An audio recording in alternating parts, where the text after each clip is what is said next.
जय हिंद प्यारे दोस्तों। आज के इस वीडियो में हम सामाजिक विज्ञान विषय के इतिहास वाले पार्ट को पूरा कवर करने वाले हैं जो आपके एग्जाम के लिए काफी महत्वपूर्ण है। हम इस वीडियो में हर एक चैप्टर को पॉइंट वाइज कवर करने वाले, हर एक पॉइंट को कवर किया है जो आपके एग्जाम में पूछे गए हैं और उसने कितने युद्ध लड़े हैं, यह सारी जानकारियां आपको इस वीडियो में एक ही जगह पर मिलने वाली हैं। बिल्कुल आपके दिमाग में यह वीडियो छप जाएगा जो आपके लिए काफी महत्वपूर्ण होगा। तो चलिए शुरू करते हैं। तो पहला चैप्टर है भारत में मुगल साम्राज्य। भारत में मुगल साम्राज्य का संस्थापक कौन था? बाबर था।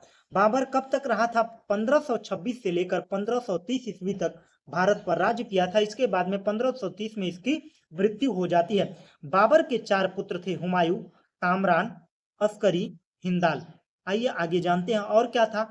बाबर ने अपनी आत्मकथा लिखी थी, तुजुक ए बाबरी, तुर्की भाषा में लिखी थी। आइए अब जानते हैं बाबर ने कितने युद्ध लड़े थे।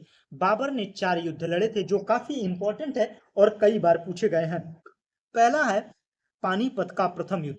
पानीपत का प्रथम युद्ध 1526 ईस्वी में बाबर और इब्राहिम लोदी के बीच में होता है। इब्राहिम लोदी के पास लगभग 1 लाख सेनाएं थी और 1000 सेनाओं के साथ में बाबर ने इब्राहिम लोदी को हरा दिया था, क्योंकि बाबर पहली बार भारत के इस युद्ध में तोपखाने, बारूद जैसे चीजों का इस्तेमाल किया था जो हिंदू राजाओं के लिए बिल्कुल अलग था, क्योंकि हिंदू राजा घुड़सवारों से, तलवारों से, भालों से लड़ाई करते थे, लेकिन वो तोपखानों का उपयोग नहीं करते थे। पहली बार तोपखाना का प्रयोग किसने किया था? बाबर ने किया था। यह भी प्रश्न आप लोगों के लिए इंपॉर्टेंट है, जिसकी वजह से बाबर का क्या हुआ? विजय हुआ था। उसके बाद में बाबर ने दूसरा युद्ध लड़ा, खानवा का युद्ध। खानवा का युद्ध 1527 ईस्वी में बाबर और राणा सांगा के बीच में होता है, जिसमें बाबर की जीत होती है। इसी जीत के साथ बाबर क्या करता है? गाजी की उपाधि धारण करता है। उसके बाद में 1528 ईस्वी में बाबर फिर युद्ध लड़ता है, चंदेरी का युद्ध। बाबर और मेदनी राय के बीच में होता है। इसमें भी क्या होता है? बाबर जीतता है। बाबर के जीतने का मुख्य कारण क्या था? मतलब नई चीजों का जब इस्तेमाल आप करते हैं ना, तो आपका विजय निश्चित हो जाता है। इसी प्रकार से जब आप इस कॉन्सेप्ट के साथ पढ़ेंगे ना, आप अपने परीक्षा में काफी बेहतर कर पाएंगे। उसके बाद में घाघरा का युद्ध लड़ता है 1529 में, बाबर और अफगान के सरदारों के बीच में होता है। इसमें भी क्या होता है? बाबर विजयी होता है और इसी के साथ 1530 ईस्वी में बाबर की मृत्यु हो जाती है। उसके बाद में सत्ता उसका बेटा हुमायूं संभालता है। हुमायूं कब राजा बनता है? 1530 ईस्वी में। हुमायूं ने 2 युद्ध लड़े थे जो काफी इंपॉर्टेंट है। हुमायूं का पहला युद्ध था चौसा का युद्ध। चौसा का युद्ध 1539 ईस्वी में होता है, हुमायूं और शेरशाह सूरी के बीच में, जिसमें क्या होता है? हुमायूं पराजित होता है और यह भागकर अपनी जान बचाता है। उसके बाद में दोबारा कन्नौज का युद्ध होता है। कन्नौज का युद्ध 1540 ईस्वी में होता है, हुमायूं और शेरशाह सूरी के बीच में। हुमायूं और शेरशाह सूरी के बीच में होता है। इसमें भी क्या होता है? हुमायूं पराजित हो जाता है, लेकिन इसमें वह जान बचाकर भारत से ही क्या करता है? भाग जाता है। भाग जाने के बाद में पुनः हुमायूं का आगमन कब होता है? 1555 ईस्वी में। इसका 1555 ईस्वी में सरहिंद के युद्ध के बाद में। तो आइए अब जानते हैं शेरशाह सूरी के बारे में। सूरी वंश का संस्थापक कौन था? शेरशाह सूरी था और शेरशाह सूरी के बचपन का नाम क्या था? फरीद था। शेरशाह सूरी 1540 से लेकर 1545 ईस्वी तक 5 वर्षों तक शासन किया था। उसके बाद में 1545 में कलिंजर के किले में बारूद में आग लग जाने की वजह से क्या हुआ? शेरशाह सूरी की मृत्यु हो गई। लेकिन शेरशाह सूरी ने जो कार्य किए हैं आज भी उसका उपयोग किया जा रहा है। सड़कों का निर्माण, जो ग्रांड ट्रंक रोड है, इसका निर्माण किसने कराया था? शेरशाह सूरी ने कराया था। कहां से कहां तक? कलकत्ता से लेकर पेशावर तक था। उसके बाद में इस रोड के किनारे इसने वृक्षारोपण कराया था, मदरसे और मकतब खुलवाए थे। जो शेरशाह सूरी के महत्वपूर्ण कार्य थे, इसको भी याद रखेगा। आप चाहें तो इसको बनाकर आप अति लघुत्तरी प्रश्नों में लिख पाएंगे। अब बात करते हैं मुगल साम्राज्य के अगले शासक की, अकबर की बात करते हैं। 1556 ईस्वी से 1605 ईस्वी तक इसने राज्य किया था। हुमायूं का पुत्र 13 वर्ष की आयु में गद्दी पर 1526 ईस्वी में अकबर कहाँ हुआ? गद्दी पर बैठा, राजा बना। और राजा बनते ही इसने कौन सा युद्ध लड़ा? पानीपत का द्वितीय युद्ध लड़ा। कब लड़ा? 1556 ईस्वी में। अकबर और हेमू के बीच में होता है। अकबर और हेमू के बीच में इसलिए कहा जाता है क्योंकि 13 साल की उम्र में इसने युद्ध में शामिल नहीं हुआ था। युद्ध कौन लड़ रहा था? युद्ध लड़ रहा था बैरम खान, जो इसका सेनापति था, उसके हाथों में कमांड था। इसमें हेमू जीतने वाला था, लेकिन हेमू की आंखों में तीर लग जाने की वजह से और बैरम खान ने इसका गला काट दिया और बैरम और हेमू के बीच में यह युद्ध हुआ था जिसमें पानीपत युद्ध में अकबर विजेता हुआ। अब बढ़ते हैं अगले पॉइंट की ओर। तो अगला पॉइंट है 1563 ईस्वी में तीर्थकर जो था इसको मुक्त कर दिया। अकबर ने जो काम किए हैं वो काफी सराहनीय है। अकबर किसी भी धर्म को जाता वरीयता नहीं देता था, जिसकी वजह से अकबर को क्या कहा जाता है, महान शासक कहा जाता है। और इसने हिंदुओं से काफी बेहतर संबंध बनाया। इसने हिंदुओं को संबंध बनाने के लिए हिंदुओं की लड़कियों से शादी कर लेता था, जिससे यहाँ के राजाओं के हिंदुओं से बेहतर संबंध हो जाता था अकबर का। अकबर ने तीर्थ कर मुक्त किया। उसके बाद में इसने 1564 ईस्वी में हिंदुओं पर लगने वाला जजिया कर था, इसको समाप्त कर दिया। जजिया कर को दोबारा लगाने वाला दूसरा मुगल शासक कौन था, औरंगजेब था। फतेहपुर सिकरी में इबादत खाना इसने बनवाया था, जो काफी महत्वपूर्ण है। इबादत खाना वो स्थान होता है जहां पर कई धर्मों के लोग मिलकर अपने धर्म के बारे में अच्छी अच्छी बातों पर चर्चा करते हैं। और इसी की वजह से अकबर ने दीन इलाही धर्म की स्थापना की थी। दीन ए इलाही धर्म क्या था कि सभी धर्मों के अच्छी अच्छी बातों को इस धर्म में कलेक्ट करके दीन ए इलाही धर्म बनाया गया था। और अंतिम हिंदू जो दीन इलाही धर्म को अपनाया था वो कौन था, बीरबल था। बीरबल था। अकबर के दरबार में सबसे महान गीतकार संगीतकार कौन था, तानसेन था, यह भी याद रखिएगा। अब बढ़ते हैं अगले मुगल शासकों के बारे में जानते हैं। जहांगीर चित्रकला का विकास, सबसे ज्यादा विकास किसके शासनकाल में हुआ था, जहांगीर के शासनकाल में हुआ था। और जहांगीर के बचपन का क्या नाम था, सलीम था। उसके बाद में शाहजहां की बात करते हैं। 1628 से लेकर 1658 ईस्वी तक राज्य किया था। जहांगीर का पुत्र था। इसके काल में मुगल काल का स्वर्ण युग कहा जाता है, क्योंकि इसने बहुत सारी बिल्डिंगें बनवाई थी। स्थापत्य काल कहा जाता है इसको, स्थापत्य काल का स्वर्ण युग कहा जाता है। इसने ताजमहल, दिल्ली का लाल किला, जामा मस्जिद आदि चीजें बनवाई थी। इसके बारे में हम नीचे अभी पॉइंट वाइज कौन राजा ने क्या क्या चीजें बनवाई है इसको हमने बेहतर तरीके से नीचे बताया। उसके बाद में औरंगजेब 1658 से लेकर 1707 ईस्वी तक राज्य किया। शाहजहां का पुत्र था। इन्होंने पुनः जजिया कर लगाया था। मुगल साम्राज्य का पतन, मुगल साम्राज्य के पतन का कारण क्या था, सबसे ज्यादा औरंगजेब था। अकबर ने जो संबंध हिंदुओं के साथ बनाकर बेहतर किए थे उसको किसने बिगाड़ा था, औरंगजेब ने। अनेक हिंदू मंदिरों को तोड़वाने का काम किया। इसके अलावा इसने हिंदुओं पर पुनः जजिया कर लगा दिया। धार्मिक नीति इसकी बिल्कुल विपरीत थी। यह औरंगजेब जो था, यह जो अलग अलग धर्मों के लोग थे इन्हें अपने धर्म को अपनाने के लिए फोर्स करता था। इसके अलावा मुगल साम्राज्य के पतन का कारण अयोग्य उत्तराधिकारी थे। मराठा शक्तियों का उदय हुआ, जिसकी वजह से मुगल साम्राज्य का काफी पतन हुआ। उसके बाद में बाहरी आक्रमण, नादिर शाह, अहमद शाह अब्दाली के आक्रमणों ने मुगल साम्राज्य का पतन का मुख्य कारण बने। यह सारी चीजें मुगल साम्राज्य के पतन का कारण था। अब जानते हैं अगले चैप्टर में मुगल कालीन प्रशासनिक, सामाजिक, सांस्कृतिक योगदान। हर एक पॉइंट को, इससे ज्यादा प्रश्न आने वाले नहीं। इस वीडियो को देखिएगा। इसके बाद में मैं एक और वीडियो लाऊंगा जिसमें बहुविकल्पीय प्रश्न और अति लघुत्तरी प्रश्नों को प्रीवियस ईयर को कराऊंगा। उसमें देखिएगा इसी प्रश्न से, इसी वीडियो से ज्यादा प्रश्न देखने को मिलेंगे। अगर यहाँ तक वीडियो देखा है, वीडियो अच्छा लग रहा है तो वीडियो को लाइक कर दीजिए, अपने ग्रुप में शेयर कर दीजिए और चैनल पर नए हो तो चैनल को सब्सक्राइब कर लीजिए। उसके बाद में प्रशासन की बात करते हैं। तो बादशाह जो होता था वो सर्वा होता था। मुख्य अधिकारी कौन होते थे, मीर बख्शी। सैन्य विभाग का जो मुख्य होता था वो कौन होता था, मीर बख्शी होता था। उसके बाद में दीवान को, शाही कोष का जो प्रमुख होता था उसे क्या बोला जाता था, दीवान। मुगल काल में जितनी भी रचनाएं हुई उसके बारे में जानते हैं। गुलबदन बेगम, सबसे पहली रचना क्या थी मुगल साम्राज्य की, बाबरनामा, जिसे तुजुक ए बाबरी कहा जाता है, तुर्की भाषा में जो बाबर की आत्मकथा थी। उसके बाद में हुमायूं नामा लिखा, किसने, गुलबदन बेगम ने। हुमायूं की बहन थी गुलबदन बेगम। उसके बाद में अबुल फजल ने अकबरनामा लिखा, आईने अकबरी लिखा, किसने लिखा था, अबुल फजल ने लिखा था, अकबर का दरबारी था। अब बढ़ते हैं अगले पॉइंट की ओर। तो अगला पॉइंट है कला। चित्रकला का सर्वाधिक विकास किसके समय में हुआ था, चित्रकला का सर्वाधिक विकास जहांगीर के शासनकाल में हुआ था। अब बढ़ते हैं स्थापत्य कला की बात करते हैं। तो स्थापत्य कला का सबसे ज्यादा विकास स्वर्ण काल, किस काल को कहा जाता है, शाहजहां के काल को कहा जाता है। अकबर के दरबार में प्रसिद्ध संगीतकार कौन थे, तानसेन थे। अब आइए जानते हैं कि कौन सा शासन कौन से समय तक राज्य किया और उसने क्या क्या चीजें बनवाई है।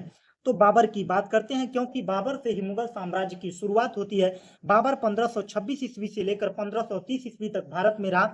उसने क्या बनवाया था? आराम बाग बनवाया था और कबूली बाग बनवाया था। आराम बाग कहाँ पर है? आगरा में है। और कबूली बाग पानीपत में है। पहला मुगल फारसी बाग किसने बनवाया था? बाबर ने बनवाया था। और पहली लड़ाई के पानीपत के युद्ध के बाद में काबुली बाग किसने बनवाया था? बाबर ने बनवाया था पानीपत में। अब बात करते हैं हुमायूं की। हुमायूं 1530 ईस्वी से लेकर 1540 ईस्वी तक कहां तक रहा? भारत में राज्य किया। और कन्नौज बिलग्राम के युद्ध के बाद में यह 15 सालों तक गायब रहा। उसके बाद में सरहिंद युद्ध के बाद में पुनः वापस आया। फिर उसके बाद में 1556 ईस्वी में सीढ़ियों से गिरने की वजह से इसकी क्या हो गई? मृत्यु हो गई। जो हुमायूं की शुरुआत हुई, लड़खड़ाते हुए खड़ा हुआ और लड़खड़ाते हुए मर गया। और इसने दीन पनाह नगर की स्थापना की थी दिल्ली में। उसने नई राजधानी बसाने की कोशिश की थी। किसने? हुमायूं ने। हुमायूं का मकबरा उसकी पत्नी ने बनवाया था दिल्ली में। भारत का पहला बगीचा या मकबरा था। यह बातें दोनों चीजें क्लियर हुई। अब बात करते हैं अकबर की।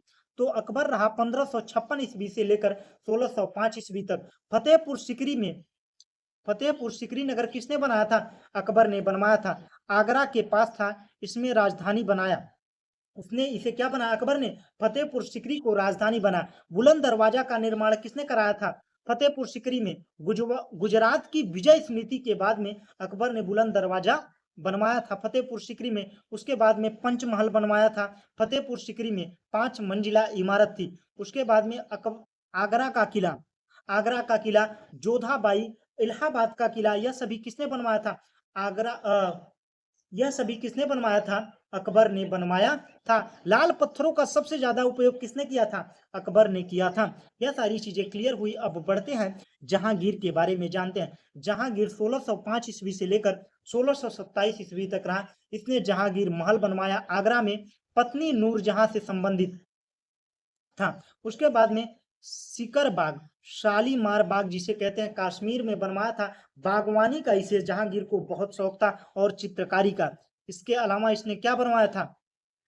इतिमाद उद दौला का मकबरा। इतिमाद उद दौला का मकबरा नूरजहां ने बनवाया था आगरा में। संगमरमर का पहला मकबरा था। और उसके बाद में शाहजहां का काल जो था 1628 से लेकर 1558 ईस्वी तक रहा। और यह वास्तुकला का स्वर्ण युग था। ताजमहल का निर्माण कराया, लाल किला का निर्माण कराया, जामा मस्जिद का निर्माण कराया। इसके अलावा और जानते हैं, मोती मस्जिद का निर्माण कराया, दीवाने ए खास, दीवाने ए आम, यह सभी का निर्माण किसने करवाया था? शाहजहां ने करवाया था। अब बात करते हैं अगले शासक की, औरंगजेब की। बादशाही मस्जिद किसने बनवाया था? लाहौर में। और विश्व का सबसे विशाल मस्जिद में से एक था, औरंगजेब ने बनवाया था। उसके बाद में बीबी का मकबरा औरंगाबाद में है, ताजमहल की तरह है। इसने भी पत्नी की याद में बनवाया था। जो ताजमहल बना था यह मुमताज की याद में बनवाया गया था, जो शाहजहां की पत्नी थी। अब और क्या बनवाया था इसने? मक्का मस्जिद, हैदराबाद के उसके शासन काल में पूर्ण हुआ था मक्का मस्जिद। अब बढ़ते हैं अगले चैप्टर की ओर, जो आपके लिए काफी महत्वपूर्ण है। अध्याय 3, मराठा शक्ति का अभ्युदय। मराठा शक्ति का अभ्युदय कब हुआ था? शिवाजी के शासनकाल में। जन्म कब हुआ? 1630 ईस्वी में शिवनेर के दुर्ग में हुआ था। माता का नाम जीजाबाई था और पिता का नाम साजी भोसले था। शिवाजी ने स्वराज्य स्वतंत्र मराठा राज्य की स्थापना का लक्ष्य रखा था। 1674 ईस्वी में रायगढ़ की दुर्ग में इनका राज्य अभिषेक किया गया और 1680 ईस्वी में इनकी मृत्यु हो गई। अगर शिवाजी का जीवन परिचय पूछता है तो इस प्रकार से लिख लीजिएगा। बीजापुर के सरदार अफजल खां की मृत्यु की जब वह शिवाजी को छल से मारने आया था, तब शिवाजी ने अफजल खान को मारा था। मुगलों के औरंगजेब में संघर्ष खूब चला था। शिवाजी का और मुगलों का संघर्ष खूब चला था। उसके बाद में शिवाजी की सबसे ज्यादा प्रभावित होती है पुरंदर की संधि। शिवाजी औरंगजेब के सेनापति राजा जय सिंह के साथ पुरंदर की संधि हुई थी, जिसमें 35 किले थे। 35 किलों में से 23 किला किसको मिला था? मुगल शासकों को मिल गया था। उसके बाद में मुगल शासकों के अलावा शिवाजी के 8 मंत्री थे। अष्ट मंत्रालय था। अष्ट मंत्रालय के बारे में जानते हैं तो इसमें क्या थे? पेशवा थे। पेशवा बोला जाता था किसको? प्रधानमंत्री को। अमात्य बोला जाता था वित्त मंत्री को। मंत्री जिन्हें दैनिक कार्यों के लिए बनाया गया था, चिटनीस पत्र व्यवहार के लिए बनाया गया था, सुमंत विदेश मंत्री होते थे, सेनापति सैनिकों की नियुक्ति के लिए होते थे और न्यायाधीश। यह 8 अष्टप्रधान मंत्रालय था। इसके अलावा मराठाओं की एक युद्ध नीति थी जिसे क्या कहा जाता था, गोरिल्ला युद्ध नीति, जिसे छापा मार नीति भी कहा जाता था। अब बढ़ते हैं अगले प्रश्न की ओर, अगले पॉइंट की ओर। तो अगला चैप्टर है यूरोपीय शक्तियों का भारत में आगमन और ईस्ट इंडिया कंपनी का भी आगमन कब हुआ था। 1553 ईस्वी में तुर्कों द्वारा कुस्तुनतुनिया पर अधिकार करने से यूरोप और भारत के बीच का पुराना मार्ग बंद हो गया। उसके बाद में नया जल समुद्री मार्ग खोजा गया। पुर्तगाल के वास्को डिगामा 1498 ईस्वी में भारत के कलिकट बंदरगाह पर पहुंचकर नए राज्य की खोज किया था। उसके बाद में यूरोपीय शक्तियों का आगमन, कौन कौन सी यूरोपीय शक्तियां कब कब आई थी। देखिए, वास्को डिगामा भारत कब आया था, 1498 ईस्वी में। यह बात याद रखिएगा। किस घाट पर आया था, कलिकट घाट पर आया था। यूरोपीय शक्तियों का आगमन का क्रम, पुर्तगाली 1498 में आए, अंग्रेज 1600 ईस्वी में आए, डच 1602 में आए, डेनिश 1616 में आए और सबसे लास्ट में 1664 ईस्वी में फ्रांसीसी आए थे। इसमें सबसे महत्वपूर्ण रोल अंग्रेज की ईस्ट इंडिया कंपनी की है। 31 दिसंबर 1600 ईस्वी में महारानी एलिजाबेथ ने भारत में व्यापार करने का आज्ञा पत्र प्रदान किया था ईस्ट इंडिया कंपनी को। अब आइए जानते हैं कि अंग्रेजों ने भारत में कौन कौन से युद्ध लड़े। पहला युद्ध था प्लासी का युद्ध। कब लड़ा गया, 1757 ईस्वी में रॉबर्ट क्लाइव और सिराजुद्दौला के बीच में, जो बंगाल का नवाब था। मीर जाफर की गद्दारी की वजह से यह युद्ध हारा था सिराजुद्दौला। भारत में जितनी भी चीजें भारत में दूसरे लोगों ने जो राज्य किया है वो अपनों की गद्दारी की वजह से हुई है। हर हार का कारण क्या होता है, एक अपने साम्राज्य का विभीषण होता है। घर का विभीषण लंका ढाए, घर का भेदी लंका ढाए, जिसे विभीषण कहा गया। और आज तक इसीलिए किसी भी व्यक्ति का विभीषण नाम नहीं रखा गया। जाफर को इस युद्ध के बाद 1757 के बाद में मीर जाफर को बंगाल का नवाब बनाया गया था।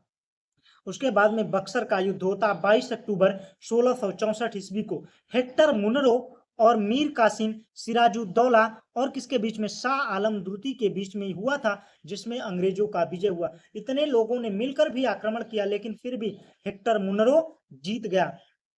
इसके अलावा 1765 ईस्वी में इस युद्ध के बाद में इलाहाबाद संधि होती है अंग्रेज और शाह आलम द्वितीय के बीच में। बक्सर युद्ध के बाद में कंपनियों को बंगाल, बिहार और दीवानी की राजस्व वसूली का अधिकार दे दिया गया। इस युद्ध के बाद में भारत की जो प्रशासनिक सेवा थी इसमें इंटरफेयर कर दिया अंग्रेजों ने।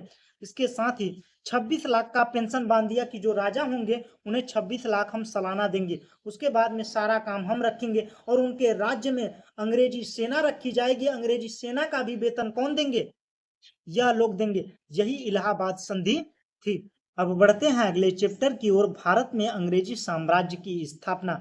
आइए जानते हैं कि भारत में अंग्रेजी साम्राज्य की स्थापना बक्सर और प्लासी युद्ध के बाद में हुई थी। सबसे ज्यादा प्रभावी किसके समय में हुआ था, बक्सर युद्ध के समय में हुआ था। अब जानते हैं इसमें संधियों को हमने कलेक्ट किया है, कितनी कितनी संधियां अंग्रेजों के बीच में हुई है। सहायक संधि, सहायक संधि लॉर्ड वेलेजली 1798 ईस्वी में गवर्नर जनरल बना और भारतीय राज्यों पर नियंत्रण की नीति थी। संधि करने से राज्य को अपने खर्च पर अंग्रेजी सेना रखनी पड़ती थी। वे बिना कंपनी की अनुमति के युद्ध और संधि नहीं कर सकते थे। यह क्या थी, सहायक संधि थी। उसके बाद में राज्य में हड़प नीति लाया था। हड़प नीति किसने लाया था, डलहौजी ने लाया था। डलहौजी का कहना था कि जिस राज्य में उस राज्य का उत्तराधिकारी मतलब पुत्र नहीं होते थे, उस राज्य पर किसका अधिकार हो जाएगा, अंग्रेजों का अधिकार हो जाएगा और कोई भी राजा गोद नहीं ले सकता है। यह नियम बनाया था। इसके तहत सातारा, नागपुर, संतारा, नागपुर, झांसी आदि राज्यों में इसी तरीके से हड़पा था अंग्रेजों ने। यह सारी चीजें समझ में आई। बढ़ते हैं और इसी नीति के कारण ही, हड़प नीति के कारण ही क्या हुआ था, 1857 की क्रांति हुई थी। और अब बात करते हैं रेगुलेटिंग एक्ट की। रेगुलेटिंग एक्ट क्या था, 1773 में आया था। ब्रिटिश सरकार द्वारा कंपनी के कार्यों पर नजर रखने के लिए पहला कदम इसके द्वारा बंगाल के गवर्नर जनरल बनाया गया। रेगुलेटिंग एक्ट के तहत क्या हुआ, बंगाल के गवर्नर को क्या बनाया गया, गवर्नर जनरल बनाया गया। और भू राजस्व व्यवस्था, स्थायी बंदोबस्त कौन लाया था, स्थायी बंदोबस्त 1793 में लॉर्ड कॉर्नवालिस ने लागू किया था। अब इस बात को समझते हैं, अंग्रेजों ने क्या दिमाग लगाया। पहले अंग्रेजों ने क्या किया, अंग्रेजों ने जमींदारों को जमीन दी, अंग्रेजों ने क्या किया, जमींदारों को जमीन दी, जमींदारों को जमीन दी। उसके बाद में किसानों से इसने खेती कराई। उसके बाद में इस स्थायी बंदोबस्त के तहत इन्होंने लगान वसूलना शुरू किया। इन्होंने नियम लगा दिया कि हमें 30 लाख रुपए चाहिए, चाहे किसानों की पैदावार हो या ना हो, मुझे क्या चाहिए, पैसा चाहिए, रकम चाहिए, लगान चाहिए। तो क्या करते थे जमींदार, क्या काम करते थे, अंग्रेजों पर क्रूरता के साथ उनकी क्या होती थी, चाहे सूखा पड़ जाए, चाहे बारिश हो ना हो, फसल नष्ट हो जाए, उनसे लगान वसूल कर अंग्रेजों को प्रदान करते थे। इसमें अंग्रेजों का फायदा तो खूब हुआ, लेकिन इसमें किसानों का बहुत शोषण हुआ था स्थायी बंदोबस्त के तहत। यही था स्थायी बंदोबस्त। अब जानते हैं रैयतवाड़ी प्रथा, मुंबई और मद्रास में इनमें किसान सरकार से सीधा संबंध स्थापित हुआ और किसानी का सीधा लगान देते थे। रैयतवाड़ी प्रथा में क्या हुआ, किसान और सरकार का सीधा संबंध स्थापित हुआ। किसान सीधा लगान किसको देते थे, प्रशासक को देते थे, सरकार को देते थे। उससे पहले क्या होता था, जमींदार लेता था, जमींदार से अंग्रेजों तक पहुंचता था। उसके बाद में माहलवाड़ी व्यवस्था, उत्तर प्रदेश, मध्य प्रदेश, पंजाब में इसमें गांव के पूरे समाज और महाल के साथ लगान संबंधी समझौता किया गया था, जिसे माहलवाड़ी व्यवस्था कहा गया। और अब आइए जानते हैं कि किसने क्या क्या काम किया था। इसी के साथ पूरा वीडियो समाप्त हो जाएगा। अब आइए इसको जानते हैं, तो कौन किसने काम क्या क्या किया था। सबसे पहले आता है वारेन हेस्टिंग। 1773 से 1785 ईस्वी तक भारत का पहला गवर्नर जनरल बनता है। रेगुलेटिंग एक्ट इसी के समय में आया था। रेगुलेटिंग एक्ट 1773 ईस्वी में कंपनी के शासन का नियंत्रण और क्या हुआ था, सुप्रीम कोर्ट की स्थापना किसके समय में हुई थी, वारेन हेस्टिंग के समय में 1774 ईस्वी में। राजस्व और न्याय व्यवस्था में सुधार किया गया। उसके बाद में पिट्स इंडिया एक्ट भी किसके समय में लाया गया, रेगुलेटिंग एक्ट को सुधारने के लिए 1784 में पिट्स इंडिया एक्ट आया था। इसके बाद में भारतीय भाषाओं संस्कृत सम्मान एशिया सोसाइटी 1784 में विलियम जोन्स के द्वारा स्थापना किया गया। अब आइए जानते हैं लॉर्ड क्लाइव के बारे में। लॉर्ड क्लाइव काफी महत्वपूर्ण है। लॉर्ड क्लाइव 1757 जो प्लासी का युद्ध हुआ था, किसके बीच में हुआ था, सिराजुद्दौला और लॉर्ड क्लाइव के बीच में हुआ था। इसी के साथ अंग्रेजी शासन की नींव रखी गई थी। बक्सर का युद्ध 1764 ईस्वी में बंगाल और बिहार, उड़ीसा के दीवानी अधिकारी अंग्रेजों से मिला था। यह सारी चीजें मैंने ऊपर चर्चा की है। उसके बाद में डुअल गवर्नमेंट, द्वैध शासन लागू किया गया। प्रशासन नवाब और आय अंग्रेजों का, कंपनी के लिए राजनीतिक शक्ति। और शुरुआत में अंग्रेजी, भारत में अंग्रेजी साम्राज्य का संस्थापक कहा जाता है। भारत में अंग्रेजी साम्राज्य का संस्थापक किसे कहा जाता है, लॉर्ड क्लाइव को बोला जाता है। लॉर्ड वेलेजली के समय में क्या हुआ था, सहायक संधि प्रणाली लाई गई थी। सहायक संधि के बारे में हमने ऊपर चर्चा किया है। भारत में अंग्रेजों का प्रभुत्व का विस्तार लॉर्ड वेलेजली के समय में हुआ था। चौथा मैसूर युद्ध 1799 ईस्वी में हुआ था टीपू सुल्तान के बीच में, जिसमें इसकी मृत्यु हुई थी। इसके अलावा फोर्ट विलियम कॉलेज 1800 ईस्वी में कलकत्ता में स्थापित किया गया। मराठों और निजामों से संधि, अंग्रेज का नियंत्रण मजबूत किया गया। अंग्रेजी साम्राज्य का निर्माता कहा जाता है किसको, लॉर्ड वेलेजली को। लॉर्ड वेलेजली को क्या कहा जाता है। उसके बाद में बात करते हैं विलियम बेटिंग की। सती प्रथा का अंत किसने किया था, लॉर्ड विलियम बेटिंग ने। ठगों का दमन किसने किया था, लॉर्ड विलियम बेटिंग ने। नरबली पर किसने विरोध किया था, लॉर्ड विलियम बेटिंग ने।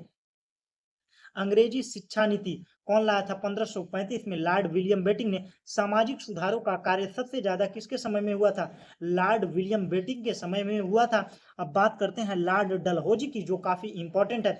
1848 से 1856 ईस्वी तक रहा राज्य हड़प नीति। इसी के समय में 1857 की जो क्रांति हुई थी, लॉर्ड डलहौजी की हड़प नीति की वजह से हुई थी। राज्य हड़प नीति, जिसे विलय नीति कहा जाता है, संतारा, झांसी, अवध, इस राज्य को हड़पा गया था। भारत में पहली बार रेलगाड़ी चलाई गई थी 1853 में मुंबई से थाने के बीच में। उसके बाद में टेलीग्राफ, डाक शिक्षा व्यवस्था की शुरुआत की गई थी। डाक सेवा कब शुरू की गई? 1766 ईस्वी में क्लाइव के समय में ही शुरुआत किया गया था। लेकिन सबसे ज्यादा विकास किसके समय में हुआ था? डलहौजी के समय में हुआ था। दूसरा वर्मा युद्ध 1852 ईस्वी में हुआ था। लकड़ी उद्योग और सड़कों को बनवाया किसने था? लॉर्ड डलहौजी ने। भारत में आधुनिक संसाधनों का जनक किसे कहा जाता है? लॉर्ड डलहौजी को। अब लास्ट पॉइंट, लॉर्ड कॉर्नवालिस 1786 1793, स्थायी बंदोबस्त 1793 में हुआ था। जमींदारी प्रथा थी, लॉर्ड कॉर्नवालिस कोड लागू किया गया। आधिकारिक प्रणाली में सुधार किया गया। जो लूट मार चल रही थी, कमीशन खोरी चल रही थी, ईमानदारी और प्रशासनिक व्यवस्था में सुधार किया गया। भारत में ब्रिटिश सिविल सेवा की स्थापना किसने की थी? लॉर्ड कॉर्नवालिस ने किया था। इसी के साथ पूरा पॉइंट समाप्त होता है। इतने ही पॉइंट आपकी परीक्षा में पूछे जाते हैं जो आपके लिए महत्वपूर्ण होगा। अगर आप लोगों को वीडियो अच्छा लगा हो तो वीडियो को लाइक कर दीजिए और अपने दोस्तों के साथ शेयर कर दीजिए, और चैनल पर नए हो तो चैनल को सब्सक्राइब कर दीजिए। Thanks for watching. जय हिंद।